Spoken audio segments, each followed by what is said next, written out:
everybody. I wanted to go live for a little while and talk about what has helped me stay sober over the past 3.5 years, and then just answer any questions that you may have and hang out with you for a bit. It's been a bit since I went live, so I thought that I would say hello. And that goes along with kind of what helps keep me sober.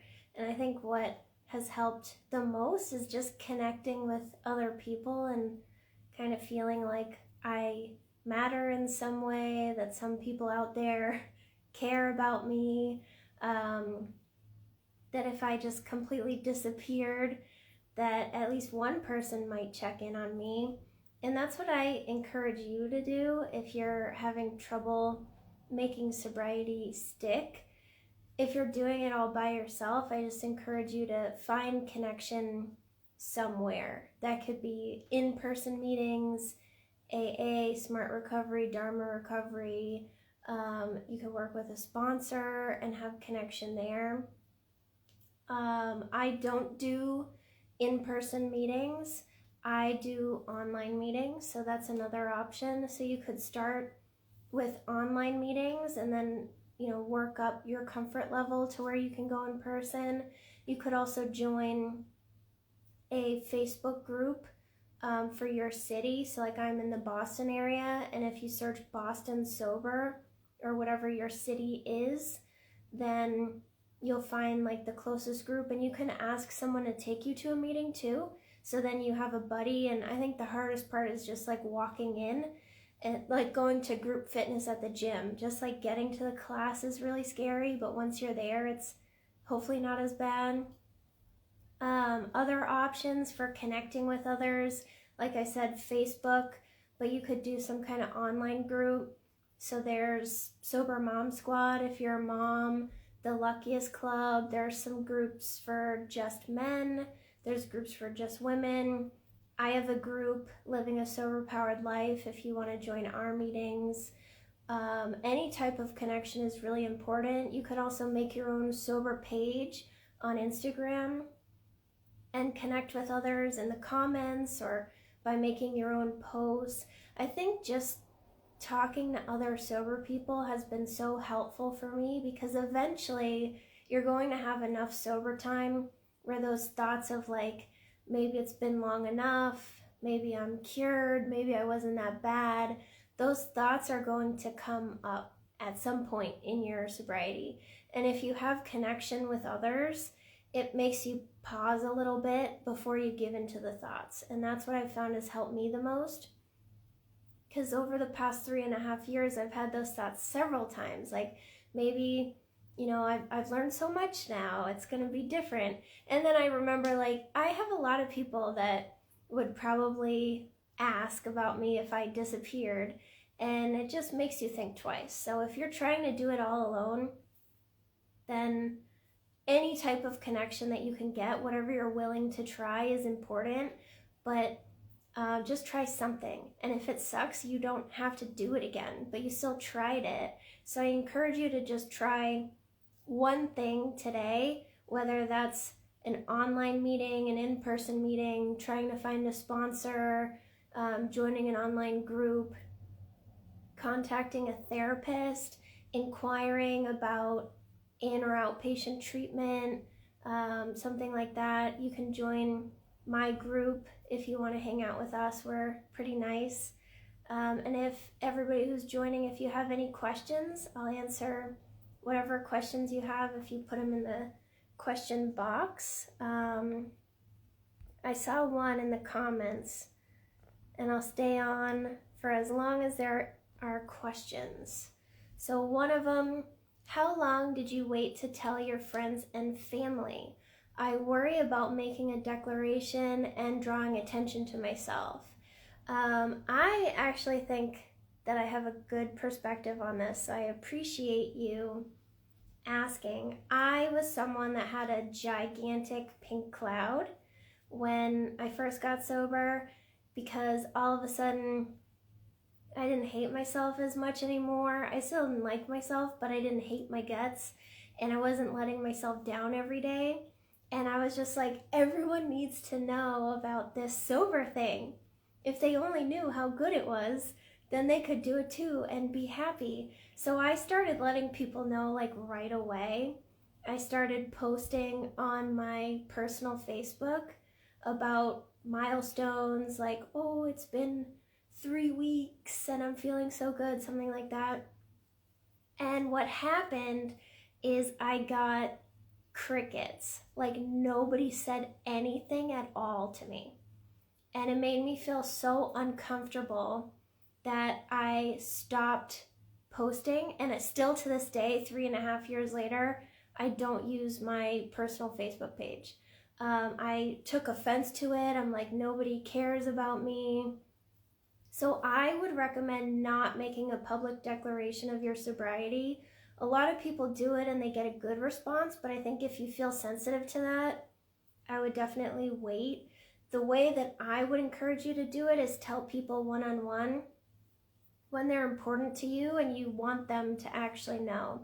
I also got a lot of pushback from people like, oh, you're not that bad. You don't have to stop. Why don't you just drink less? That whole thing. So you might get that, but I took it eventually as a compliment. I expected everybody to be like, oh, thank goodness, like we knew you were an alcoholic, like this whole thing. So people saying I wasn't that bad, I thought that it was a compliment. And it also made me laugh because I'm like, you guys had no idea what I was doing in my house by myself. So I hope that helps. Let me see, there's one. So if you have any questions, please put them in the box. Do you think that relapse is part of recovery? I would say yes and no. I think that starting and stopping is usually what people do on the path to staying sober forever.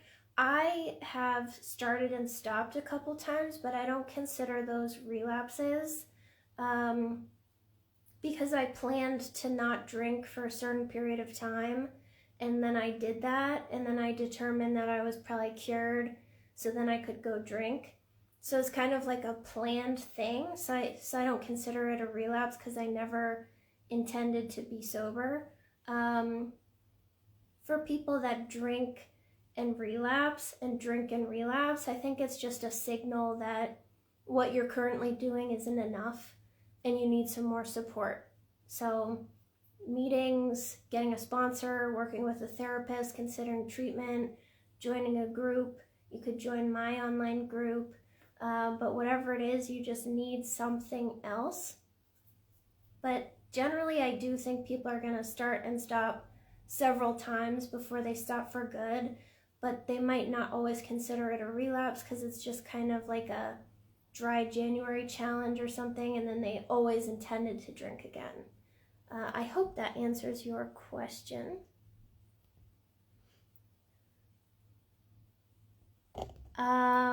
Anything else, please put it in the box. How would you handle being with an alcoholic partner who is struggling to stay sober while you're sticking to your own sobriety? I think that's really hard because what partners will do a lot is co-sign each other, either with alcohol or food.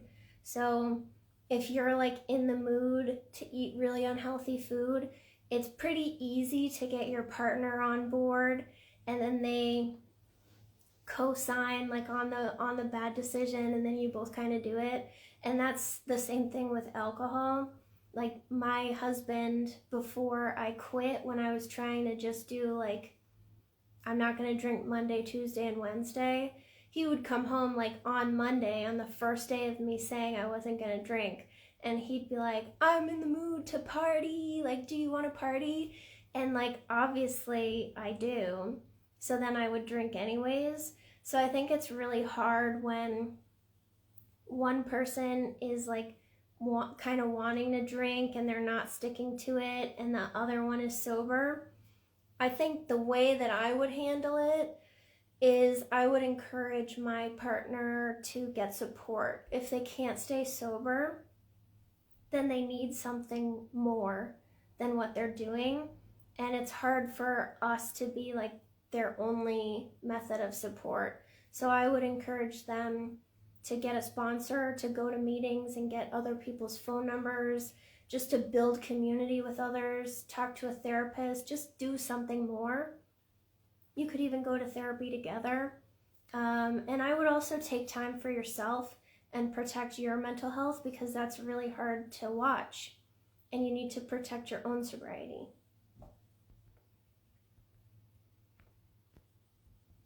Let's see.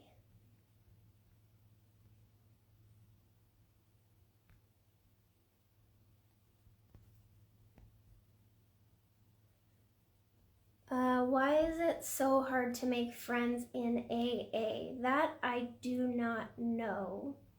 I think it's hard to make friends in general, but I found that it's much easier to make friends sober than when I was drinking, because when I was drinking, my friendships were just about like, do you want to drink as much as I want to drink? Cool. Now we're friends, and we're gonna just like drink and share our deepest, darkest pain with each other and make it awkward, and then go about our business until we meet up to get drunk again. So I think it's just hard to meet friends in general. If you're struggling to make friends, try to do other activities too. So people that want to get drunk all the time, they're just gonna go do that usually. So people that have balance, or they don't drink a lot, or they don't drink at all, they're gonna more be like going on a hike, going to the gym, doing like an arts and crafts class, taking some kind of class at their community center. So I would try to do things that the heavy drinkers aren't interested in, because there's no alcohol there. And then you can just try to make friends that way. And if you're having trouble in AA and you want to meet more people, just try different meetings. Maybe the one that you're going to, like, you don't vibe with the people as well, but maybe there's another meeting that would be a perfect fit. So I would just encourage you to keep trying different meetings and seeing which one you like.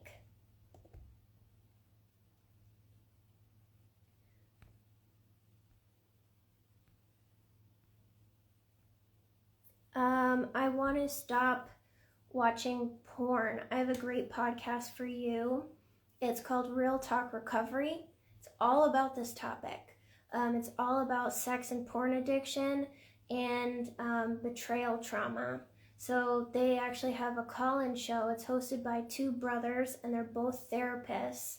And they have people call in twice a week, and they help them on the call, which then becomes the podcast. So you could apply to call in and talk to them and get some advice. So they have both people that are actually struggling with that issue, and then they also sometimes have their spouses on. So I would definitely check that show out. It's called Real Talk Recovery. Highly recommend. They do really, really good work. How can I give up sugar? That one is really hard as someone who consumes a lot of sugar. If you want to give it up fully, I mean, it starts with just telling yourself no. And I know that's not like the advice that everybody wants to hear, but if you're buying it and you're keeping it in your house, you need to get it out of your house and just say no. Sometimes it's very similar with drinking. We say we want to quit drinking, but like we don't. We just want to drink less, or drink and not have the consequences that we're having. So I would also be honest with yourself, like, do you want to give up sugar, or do you feel that you should? Because that's two very different things. If you feel like you should, could you maybe try cutting back on the sugar? Could you try like not having it in your house, but maybe when you go out to dinner you can have a dessert or something? So I would start there, but try to be honest with yourself And giving up everything sometimes isn't realistic, like not drinking, not having any sugar, exercising all the time, like having a super healthy diet. You don't want to be too strict with yourself or try to do too many things all at once. Have you read the AA Big book? I have not.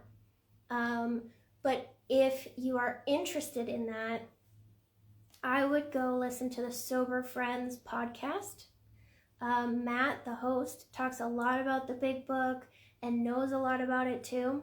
So I would go there, the Sober Friends podcast. It's excellent. They have a really good logo. They look like superheroes. It's really cool.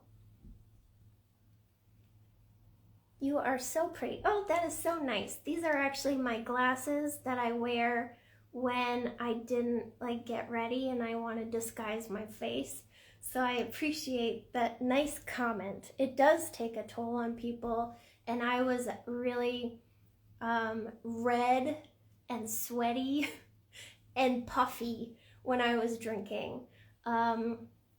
We don't realize how puffy we are and how inflamed we are. And I actually had to get a size smaller clothes with no change in weight just from all the puffiness going away.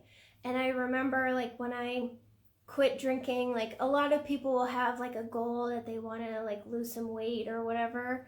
And I had a goal to get back to the weight that I was when I got married, because I felt really healthy and really good about myself there.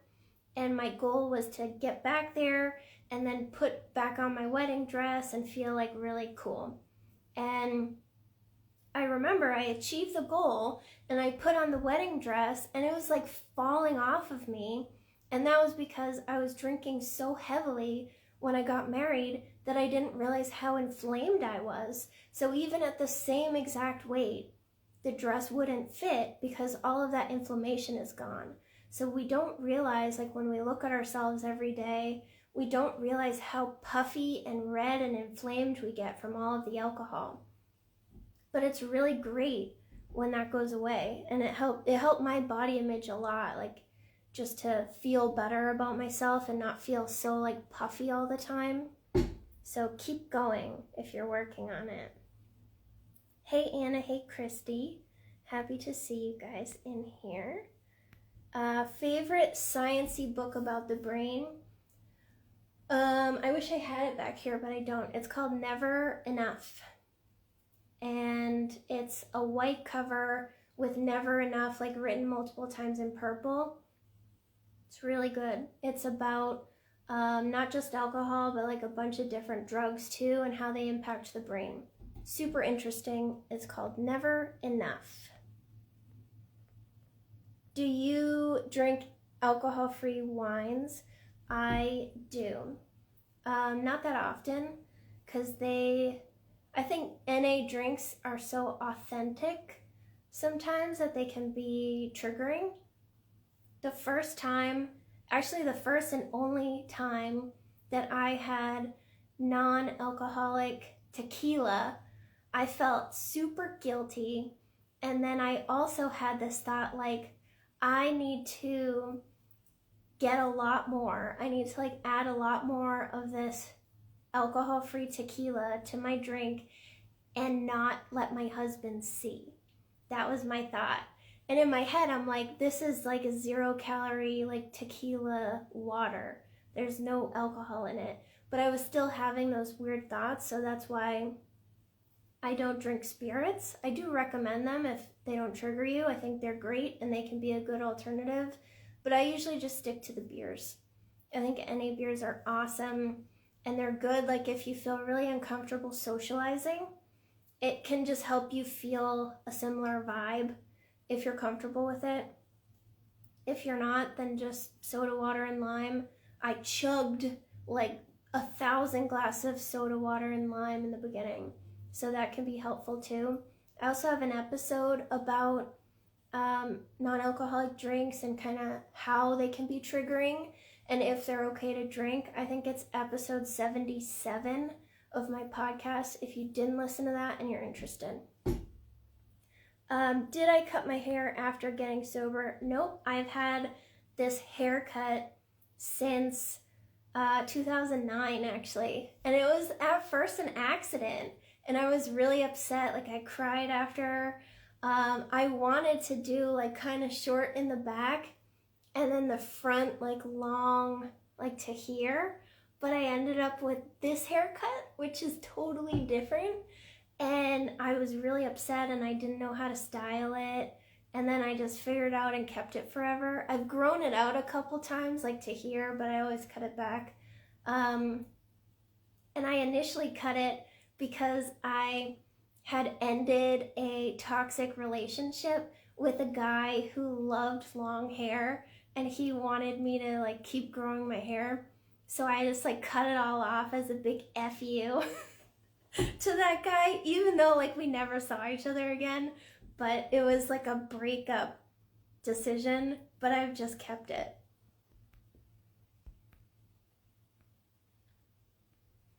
Any other questions, please put them in the question bubble and I will answer them.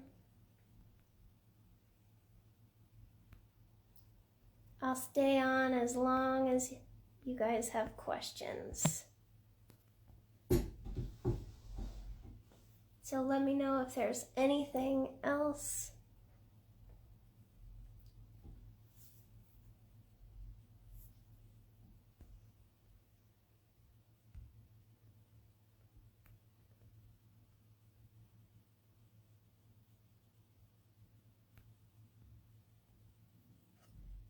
There's a comment, if you can't socialize without non-alcoholic beer, it means you have to work with your emotions and not drink something that reminds you of alcohol. I actually really disagree with you on that. I think it's more like training wheels, and then eventually you can get to a place where you're comfortable not doing it. I think that we make things bigger than they are, and we think socializing is going to be this like huge thing and everyone's going to care and everyone's going to pressure us and we're going to have a horrible time. And if someone can hold a fake beer that looks like a real beer or a mocktail, they just feel more calm and they can get used to socializing without alcohol. So I see it as training wheels, and that emotional work takes a really long time. You can't just get sober and then do the emotional work in like one therapy session and then you're good to go. Like for me, that emotional work took years and I'm still working on it now. So in the meantime, like in the first couple months when I was really uncomfortable, having a mocktail or a non-alcoholic beer did really help me. It's obviously not for everyone if it's triggering for you or you feel uncomfortable with it, but I think it can help people feel more at ease. And instead of thinking about like, I'm not drinking, everyone's gonna notice, they're gonna say something, instead of obsessing about that, you actually focus on socializing without alcohol. So I think it can help people feel more relaxed so they can get the experience and feel better.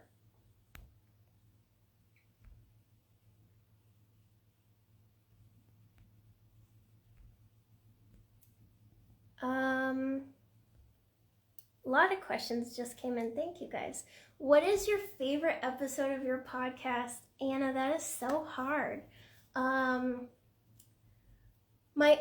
think my favorite one for a while was like episode 11, which is so old and most people probably didn't listen to it, but I learned about, that's when I started learning that alcohol can feel differently for people. And I talked a lot about like blood endorphin levels and how if you have naturally low levels of endorphins and you drink alcohol, your endorphin levels shoot up way above what the average person would have, so you feel euphoric and good and happy. And for the average person who has fine levels of blood endorphins, they don't have that experience. Their levels stay flat when they drink. That's a big difference on your experience. So if your endorphin levels shoot up when you drink alcohol and it feels better for you, you're probably going to drink more often than the regular person that doesn't have that experience. A newer one that I really like is probably episode 128, when I talked about how our attention gets stuck on alcohol and we obsess about it. So I've been trying to figure out like what the obsession is for years, and I feel like I'm gaining a better understanding of that. So that's what I've been talking about more recently. How many people come to your meetings? It's like 10 to 15 people on average, so it's pretty small. Maybe half have their camera on and talk. Some people have their camera off and talk. Other people stay anonymous and use the chat. So whatever you're comfortable with, but our meetings are pretty small, and occasionally I do close the community so they stay small. So I really like that small group feel where we can all get to know each other. So if you want to join, we're meeting on Wednesday, and we would love to have you. And the schedule is on my page too. I have a post April and May meetings if you want to check out the current schedule. Do you miss drinking like someone misses their best friend? That's exactly how I felt when I first stopped drinking. I thought that I was losing my best friend. I would never have fun ever again. Sometimes I miss like that feeling of fitting in and being part of the group, but I just know that I can't have that. And I know that there's no benefit to it either. Like I can't just have one drink, feel satisfied, and move on. So I just can't. I've accepted it now. If you feel that way, I think that's a totally normal way to feel. But it's also a sign that like you're emotionally relying on alcohol, because we should see like a take it or leave it drinker isn't going to think of alcohol as their best friend. They're going to think of alcohol like maybe like you think about burgers, or I don't know if you like burgers, but pretend that you do. You wouldn't say, if you like were doing a vegan challenge, like, oh, my best friend, cheeseburgers, like I'm going to miss it so much. You'd be sad about it, but like you'd move on. So by considering alcohol our best friend, it's showing that we have like an emotional attachment and we're reliant on it. And it's okay to feel that way. But when you get more sober time, you're going to realize that like alcohol is not your friend. It's not even just an acquaintance. It's like a toxic bully. It's not your friend at all. What do you do instead of drink after work? That's really hard, and that was my favorite time to drink, was after work, because I earned it. It's a treat. I worked so hard, and eventually I realized that it's not a treat. It just makes you feel like trash, and it ruins your night, and it ruins the next day, and it keeps you stuck in this horrible loop. But in the beginning, I used to get drunk, sit on the couch, and watch TV. So I didn't go in my living room for a month, and I didn't watch TV for a month. I sat in my bed, and I read Quit Lit. I researched stuff on the computer. I picked up new interests. And those would eventually become my podcast, but I just didn't even go in the same room. So if you're trying to do exactly the same routine, but just like remove the alcohol, you need to change what you're doing, and you need to find something else to do. And I recommend like, don't even go in the same room if you can avoid it. Like a lot of people will struggle because they like to call people and get drunk. Call people if you have to, but go on a walk. You're not going to get drunk while you're walking, because we're not taking open containers out of the house to get in trouble.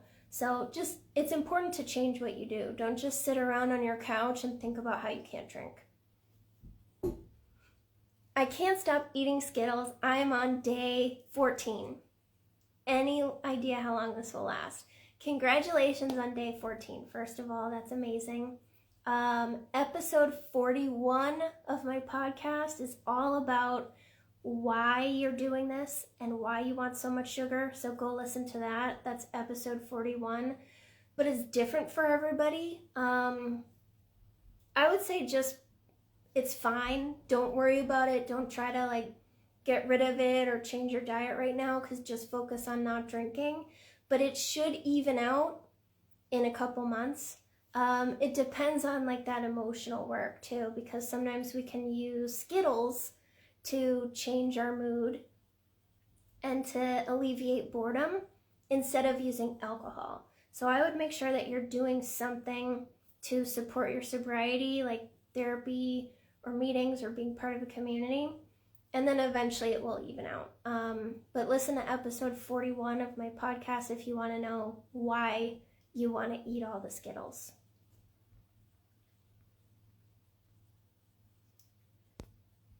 Okay.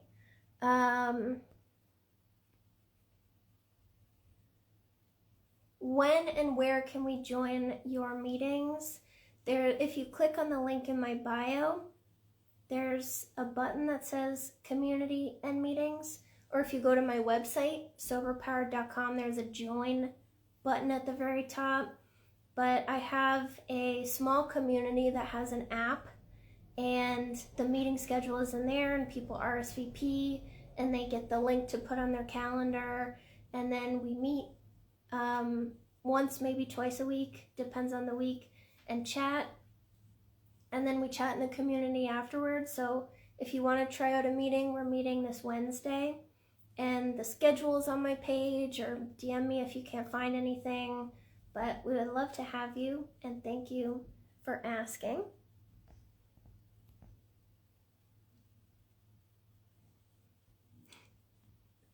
A week now and drinking caffeine to the point that I think I'm immune. Yep. Happy 1 week, first of all. Congratulations.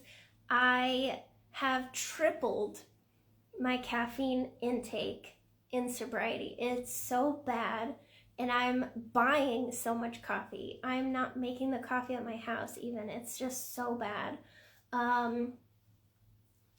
I also have an episode on why we do this. It's really similar to why we're trying to do it with sugar. But when we can't have our alcohol, we're looking for something to kind of give us the same feeling. And caffeine is one of those things. So that's episode 112 for anyone that's interested why you're drinking so much coffee. But yeah, I feel the same way. I feel like I'm immune. If I stop drinking it for a bit, like I don't have withdrawals, I just can handle a ton of coffee. So you are not alone in your excessive coffee intake. How can someone have one drink? What is the point? I know. My husband does it all the time, and it's so weird. And sometimes he even has like half a drink and doesn't finish it. And it's so weird. And he does it, and he doesn't have more because he thinks about the consequences, and he doesn't want to have them. He doesn't have the illusion in his head that like this time will be different, or like, oh, I'm only gonna have 2. Like he just has half or 1 and then stops because he doesn't want to have the consequences. And some people are satisfied with 1 drink. It's really weird, but they are. And other people are never ever satisfied. No matter how many drinks they have, they always want more. And you can't pick which one you are. You can't pick which type of person you are. You get what you get. You're either satisfied or you're not.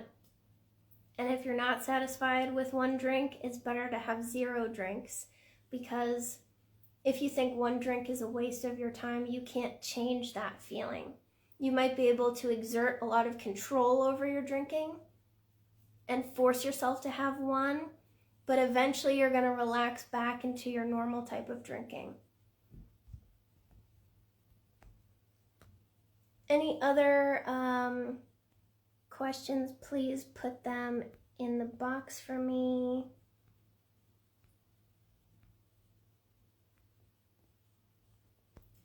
I've just been diagnosed with ADHD, and it explains my alcoholism. Yeah, I've seen that from a lot of people. that they get sober and then they get an adult ADHD diagnosis.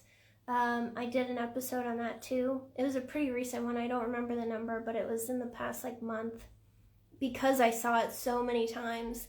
And it's really interesting because it all comes down to attention. And if you have trouble redirecting your attention and your attention gets stuck on alcohol, then it's hard for you to resist cravings because your mind gets stuck on your cravings, or it gets stuck on cues and triggers. And if you have ADHD and you also have problems with your attention, now that issue is even worse. So that's kind of the link, I think. But listen to that episode if you haven't yet. It's only 15 minutes if you're interested in ADHD.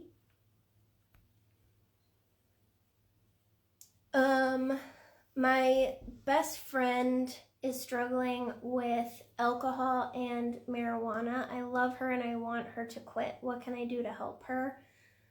That's really hard because we can't make anyone quit. What I would do is, if she confides in you that she wants to quit, or she confides in you that she is feeling bad, ask probing questions. Why do you think your anxiety is so bad lately? Like, why do you think you're not sleeping? What could be going on to cause this? Like, what do you think? Just keep asking probing questions. The goal is to get the person to acknowledge it themselves, and we can tell them we see it's a problem 1,000 times a day for years, and they won't believe us, and they'll cut us off, and they won't consider what we have to say. So the reason that you ask questions is to help her understand, because like I said, you can tell her all you want and she's going to like protect her best friend, alcohol and marijuana. So just ask questions. And if she ever says like, I want to quit, what can I do? Give her resources, all the resources. Get her in some kind of group, get her in a meeting, help her find a therapist, take her to a meeting, anything like that. I think that would be really supportive. I have a family member actually who is on a sober curious journey, and I'm not open to my family about any of this. They know that I don't drink, but they don't know about this whole life and my podcast and everything. And she was searching for resources, and I came up, of course, like she found my podcast. So now we've been connecting over it, and I can support her. But the interest has to be there for them before they are willing to get help and listen to what you have to say. So I would try to help her realize that it is actually a problem by asking probing questions. Last call for questions. If there are no more, then I will get off.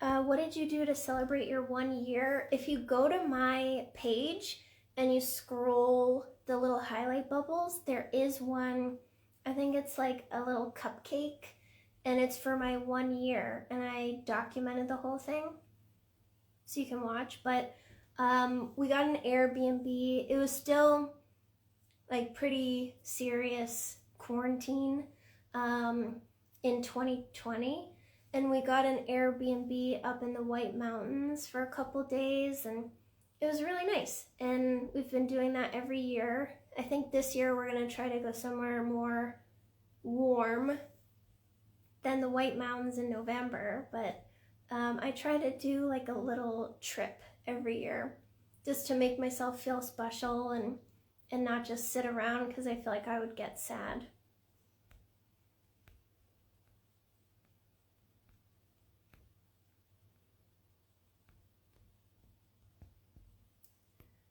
Awesome, guys. I think that is all of our questions. I really appreciate you joining me.